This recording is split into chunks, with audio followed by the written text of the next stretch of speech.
90 શબ્દ ઝડપ સ્ટાર્ટ. અરજદારો વતી હાજર રહેલા વિદ્વાન વકીલ શ્રી થોમસએ રજૂઆત કરી છે કે અરજદારોના કરારને ન લંબાવવાની પ્રતિવાદી અધિકારીઓની કાર્યવાહી ગેરકાયદેસર છે, કારણ કે તેઓ આ કરારને આધારે ઘણા વર્ષો સુધી ચાલુ રાખવામાં આવ્યા હતા અને કરારનું નવીનીકરણ પણ કરવામાં આવ્યું હતું, તેથી પ્રતિવાદી અધિકારીઓને તેમની ફરીથી નિમણૂક કરવા માટે નિર્દેશ આપવામાં આવી શકે છે.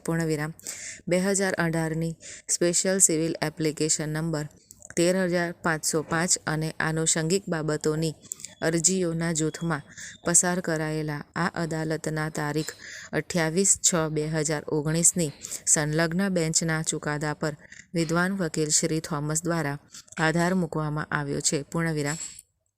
વિદ્વાન વકીલ શ્રી થોમસે 2019ની વિશેષ નાગરિક અરજી નંબર 15,053માં પસાર કરાયેલા તારીખ 24/11/2021/7/12/2021ના આદેશ પર આધાર રાખીને અને સંલગ્ન બાબતોએ રજૂઆત કરી છે કે અરજદારોના કરારોનું આ આધાર પર નવીનીકરણ કરવામાં આવ્યું ન હતું કે અરજદારોનું કામ અસંતોષકારક હતું, તેથી આવી કાર્યવાહીને કલંકિત કહી શકાય અને તેથી 2019ની વિશેષ નાગરિક અરજી નંબર 15,053 અને સંબંધિત બાબતોમાં પસાર કરવામાં આવેલા ઉપરોક્ત આદેશ મુજબ તેમની સમાપ્તિને રદ કરવી જરૂરી છે.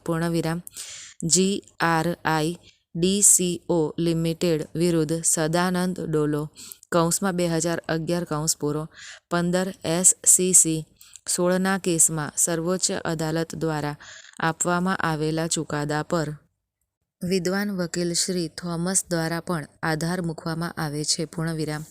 અને રજૂઆત કરી છે કે કોર્ટ હંમેશા કરારબદ્ધ કર્મચારીની સમાપ્તિની તપાસ કરી શકે, પછી ભલે કરાર કરનાર પક્ષમાંનો એક રાજ્ય હોય.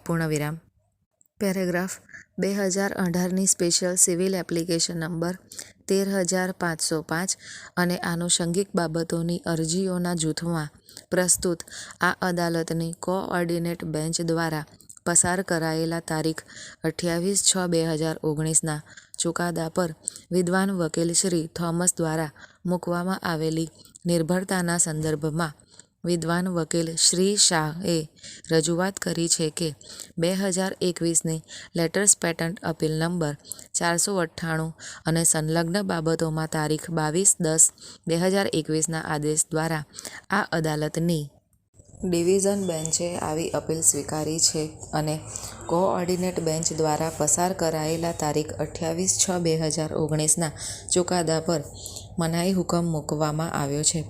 પેરેગ્રાફ 2020ની લેટર્સ પેટન્ટ અપીલ નંબર 776માં પસાર કરાયેલા તારીખ 27/4/2021ના ડિવિઝન બેન્ચના ચુકાદા પર પણ વિદ્વાન વકીલ શ્રી શાહ દ્વારા આધાર મૂકવામાં આવ્યો છે અને રજૂઆત કરી છે કે સમાન મુદ્દા પર ડિવિઝન બેન્ચે ચુકાદો આપ્યો છે અને કરારબદ્ધ કર્મચારીઓને આ પદ પર કોઈ અધિકાર નહીં હોય.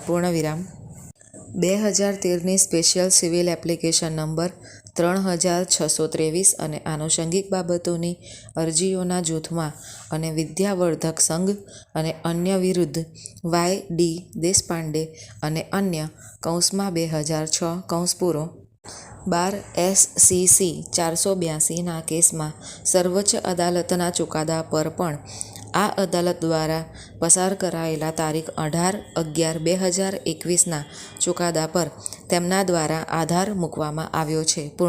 સ્ટોપ.